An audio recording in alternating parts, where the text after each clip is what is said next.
அனைவருக்கும் வணக்கம். இன்னைக்கு நம்மளுடைய தமிழக முதலமைச்சரை பார்த்து காத்துல ஊழல் பண்ணவன்லாம் பார்த்தீங்கன்னா, கேள்வி கேட்டுட்டு திரியிறான். ஏதோ சொந்தக்கார 4 பிரஸ் மீட்ட கூட்டிட்டு வந்து உட்கார வச்சுக்கிட்டு, ஏகமா கேள்வி கேட்குறோம்னு சொல்லிட்டு வாயில நுர தள்ளுது. அத துடைக்க கூட அந்த நாய்க்கு துப்பு இல்ல. பார்த்தீங்கன்னா, ஜெயிலுக்குலாம் போயிட்டு வந்த ஒரு நாய் தான். சொந்தக்கார நாய் தான். திமுகவுக்கு ரொம்ப நெருக்கமான நாய் தான். ரொம்ப பெரிய வாலாட்டுற நாய். அன்னைக்கே வந்து இந்த நாய் மேல போஸ்ட் மரம் விழுந்திருந்துச்சு அப்படின்னா, கண்டிப்பா அன்னைக்கே போய் சேர்ந்துருக்கும். லைட்டா தள்ளி விழுந்துட்டனால இன்னைக்கு தப்பிச்சு வந்து உட்காந்து பிரஸ் மீட்லாம் குடுத்துட்டு இருக்கு.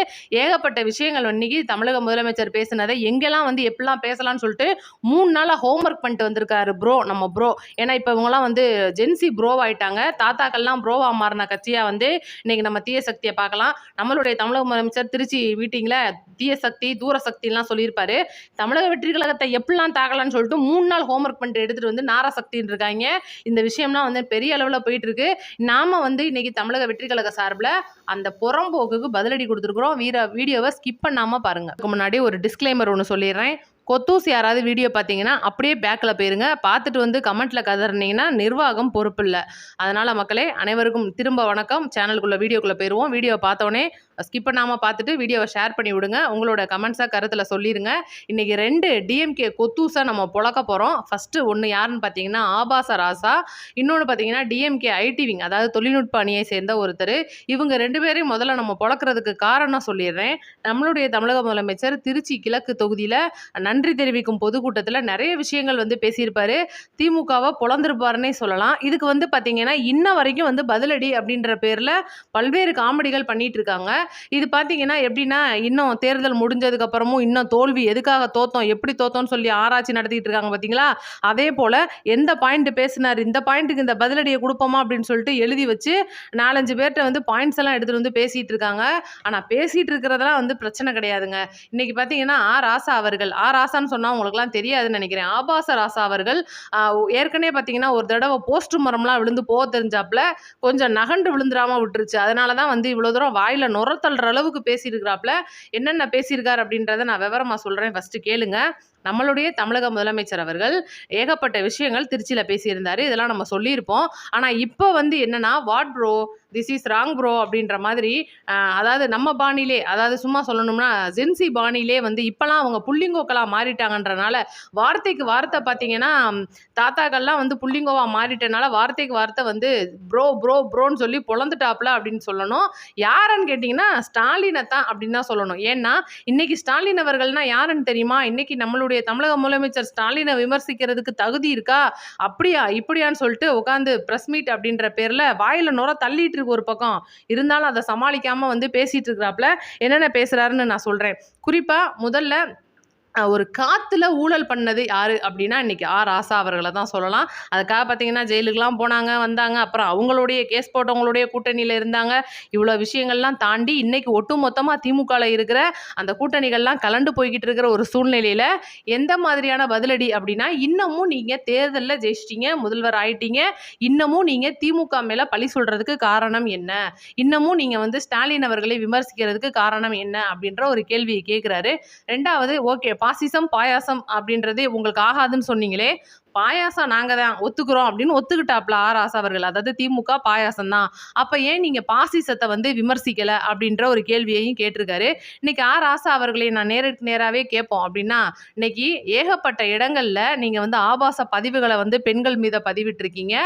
இன்னைக்கு வந்து காத்துல ஊழல் பண்ற ஒரு மிகப்பெரிய ஊழல் நீங்க. ஒட்டுமொத்த குடும்பமே வந்து ஊழல், லஞ்சம், உங்க சுத்தி இருக்கிற அனைத்துமே பார்த்தீங்கன்னா முழுக்க முழுக்க கருப்பு தான் அப்படின்னு சொல்லலாம். அந்த அளவுக்கு ஊழல்லையும் லஞ்சத்திலையும் ஊறி போன நீங்க இன்னைக்கு தமிழக முதலமைச்சரை கேள்வி கேட்கறதுக்கு உங்களுக்கு கொஞ்சம் கூட துப்பு இல்லை அப்படின்னு தான் நான் சொல்றேன்.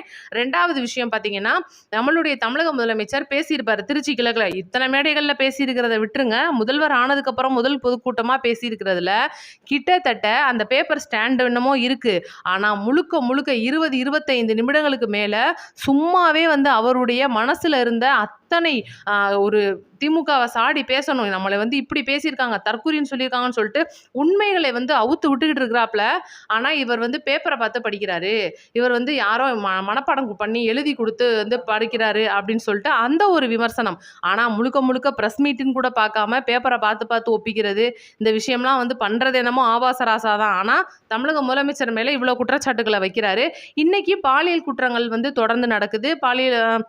அதிக சண்டைகள் நடக்குது, ஜாதி பிரச்சனை நடக்குது. ஆனா, இப்போ வந்து நீங்க எப்படி எங்கள குறை சொல்லலாம்? அப்படின்ற ஒரு கேள்வியும் கேட்குறாரு. முழுக்க முழுக்க இதுக்கு பிள்ளையார் சொல்லி போட்டது யாரு? இருக்கிற ரவுடிகளுக்கும், இருக்கிற வந்து கஞ்சா போதைகள்காரர்களுக்கும் கொம்பு சீவி விட்டுட்டு போனது யாரு? அப்படின்ற கேள்விய முதல்ல நம்ம முன்வைக்கணும். இன்னைக்கு தமிழ்நாட நம்மளுடைய சிஎம்மா இருக்கிற தமிழக முதலமைச்சர் அவர்கள் சுத்தப்படுத்திட்டு வர்றாரு. அதுல எந்தவித மாற்றமும் கிடையாது. ஆனா, இதுக்கெல்லாம் வந்து பிள்ளையார் சொல்லி போட்டது நீங்க. ஒட்டுமொத்தமா கஜானாவ காலி பண்ணிட்டு போனது நீங்க.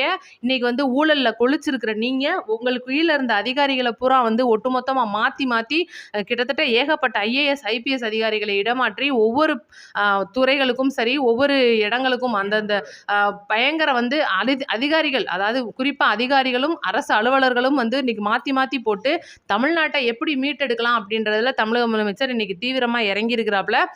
ராசா அவர்கள் வந்து நம்ம வந்து ரொம்ப உத்தமமான கட்சி, திமுக வந்து இன்னைக்கு பயங்கரமான கட்சி, நம்ம வந்து இன்னைக்கு பதிலடி கொடுத்தே ஆகணும்னு சொல்லிட்டு துண்டு சீட்டு எழுதி வச்சு பேப்பரை பேசுறதுக்கு இது வேலை கிடையாது. அதனால ராசா அவர்களே, உங்களுடைய ஊழல் லஞ்சம் அப்படின்றதை இத்தோட நீங்க மறந்துட வேண்டியதான். அதனாலதான் இன்னைக்கு ராசா அவர்களுக்கு நம்ம பதிலடி கொடுக்கணும்னு நினைச்சோம். 2வது ஆளுக வருவோம். யார் அந்த 2வது ஆளுன்னு பார்த்தீங்கன்னா, டிஎம்கே ஐடி விங்க சேர்ந்த ஒருத்தர். கர்மந்தால் பேர் வேற வரமாட்டேங்குது. ஏன் அப்படி நான் பேசுறேன் நீங்க எல்லாம் கேட்கலாம். ஃபோட்டோ போடுறேன், பார்த்தீங்கன்னா பேர் சொல்லுங்க. என்னன்னா, எக்ஸ் தல பக்கத்துல ஒரு பதிவு வந்திருந்துச்சு. ஏன்னா, விஜய் அவர்கள், அதாவது திருச்சி கிழக்குல பேசின விஜய் அவர்கள், நம்மளுடைய முதலமைச்சர் பேசினது பார்த்தீங்கன்னா, அருவருக்கத்தக்க மொழியா இருந்துச்சு அப்படின்ற ஒரு குற்றச்சாட்டு. 2வது, இந்த மொழியை நம்ம வீட்டு குழந்தைகள் கத்துக்க கூடாது அப்படின்றது அவருடைய ஒரு குற்றச்சாட்டு. இன்னைக்கு நான் என்ன சொல்றேன், ஒட்டுமொத்த ஆபாசமும் இன்னைக்கு திமுக கிட்ட இருக்கு. முதல்ல ஆரம்பிச்சு பிள்ளையார் சொல்லி போட்டவர் யாரு? நம்மளுடைய கலைஞர் அவர்கள். பாவாடை நாடாவை அவுத்து பார்க்க சொன்னது யாரு அப்படின்னு கேட்கணும். அந்த மாதிரி கேள்வியெல்லாம் இன்னைக்கு அவர் கேட்கறதுக்கு நேரில் இல்லாம போயிட்டாரு. அதனால அவரை கொஞ்சம் நம்ம மன்னிச்சு விட்டுருவோம். இப்ப இருக்கிறவங்கள்ட்ட வருவோம். நைட்டு 12 மணிக்கு மேல இன்ஸ்டாகிராம்ல காலை நோக்கி பயணம் பண்றவர் யாரு அப்படின்ற ஒரு கேள்வியை வைப்போம். இதுக்கு முன்னாடி பேசின ஆபாச ராசா அவர்கள் இப்ப திருமாவளவன் அவர்களுடைய கட்சியை எப்படி விமர்சனம் பண்ணியிருக்காரு? மணந்தவளை விட்டுட்டு புணர்ச்சிக்காக வேறு ஒருவரை தேடி போனா பொம்பளைன்னு சொல்லிட்டு ஒட்டுமொத்த தமிழக பெண்களையும் கேவலமா வந்து சித்தரிச்சு பேசியிருப்பாரு. அதுக்கப்புறம் பாத்தீங்கன்னா, சிவாஜி கிருஷ்ணமூர்த்தி இன்னைக்கு தமிழக வெற்றி கழகம் கிடையாது, திமுகவுக்கு எதிராக எந்த கட்சி வந்தாலும் அங்க இருக்கிற பொம்பளைங்களை அசிங்கமா கேவலமா வந்து இன்னைக்கு சித்தரிச்சு பேசுற ஒரு கட்சினா அது திமுக. ஓகேவா? இதுக்கப்புறம் நிறைய விஷயங்கள் வந்து இன்னைக்கு திமுக சைட்ல, இந்த பொன்ராஜ்னு ஒரு புறம்போக்கு, இப்ப கூட 2 கேஸ் வந்து அவன் மேல பதிஞ்சிருக்காங்க. அதாவது அப்துல் கலாம் அவர்கள் கூட இருந்த ஒரு பணியாள் அப்படின்னு சொல்லலாம். ஆனா அதுக்கு சுத்தமா வந்து லாய்க்கப்படாத ஆளுதான் அந்த பொன்ராஜ் புறம்போக்கு. ஒட்டுமொத்த தமிழக வெற்றி கழக பெண்களையும் விபசாரிகள் அப்படின்னு சொல்லிட்டு ஒரு கேவலமான வார்த்தையை சொல்லி போட்டிருக்கிறது. இவ்வளோ விஷயங்களை பக்கத்துல அழுக்கு மூட்டைகளா ஏத்தி வச்சுக்கிட்டு இன்னைக்கு நம்மளுடைய தமிழக முதலமைச்சர் பேசுற வார்த்தை அருவருப்பா இருக்கு அப்படின்னு சொன்னாருன்னா, இவரெல்லாம் நம்ம எதை கொண்டு அடிக்கிறது அப்படின்றத நீங்க கமெண்ட்ல சொல்லிருங்க. நான் அதெல்லாம் சொல்ல விரும்பல. நீங்க நல்லா சொல்லுவீங்க அப்படின்றத எதிர்பார்க்கிறேன். இன்னும் நிறைய விஷயம் இருக்கு. இன்னைக்கு இதெல்லாம் போக நம்மளுடைய தமிழக முதலமைச்சர் செஞ்சிருக்கிற பல காரியங்கள் நம்ம பேசியே ஆகணும். ரைட்டா? ஒன்னொன்னா நான் சொல்றேன். ஃபர்ஸ்ட் ஜல் ஜீவன் திட்டம். இதுக்கு முன்னாடி நம்மளுடைய தமிழக முதலமைச்சராக இருந்த பழைய ஸ்டாலின் அவர்கள் நிறைவேற்றாத திட்டம் ஒன்று இருக்கு. ஜல் ஜீவன், அதாவது ஜல் சக்தி அமைப்புடைய ஜல் ஜீவன் திட்டத்தோட 2.0 அப்படின்ற ஒரு மிகப்பெரிய திட்டம் வந்து இன்னைக்கு மத்திய அரசோட புரிந்துணர்வு ஒப்பந்தமாயிருக்கு. இதுக்காக பார்த்தீங்கன்னா, பல்வேறு மத்திய அரசு அதிகாரிகள் நம்மளுடைய தமிழக முதலமைச்சரை சந்திச்சிருக்காங்க. இந்த புரிந்துணர்வு ஒப்பந்தமானது தமிழ்நாட்டுடைய பங்கா கிட்டத்தட்ட 10,000 கோடி, அதாவது 9,000 கோடியே 97 லட்சத்துக்கிட்ட வருது.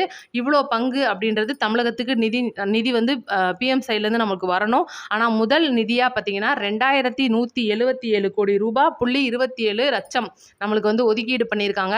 உண்மையிலே வந்து ஒரு பெரிய சக்ஸஸாக தான் பார்க்கணும். ஏன்னா இந்த ஒரு திட்டம் வருது அப்படின்னா கண்டிப்பாக கிராமப்புறங்களிலும் மற்றும் நகர்ப்புறங்களிலும் வந்து சுத்தமான குடிநீர் அப்படின்றது ஒவ்வொரு மக்களுடைய வீட்டுக்கும் போய் சேர்றது அப்படின்றது ரொம்ப பெரிய விஷயம். எல்லாரும் கேட்கலாம், இன்னைக்கு ஒரு கேன் வந்து பார்த்தீங்கன்னா கீழ் வீட்டுக்கு 40 ரூபாய், மாடி வீட்டுக்கு ஏற்றணும்னா 50 ரூபாய். எல்லாத்துக்குமே உங்களுக்குலாம் தெரியும்.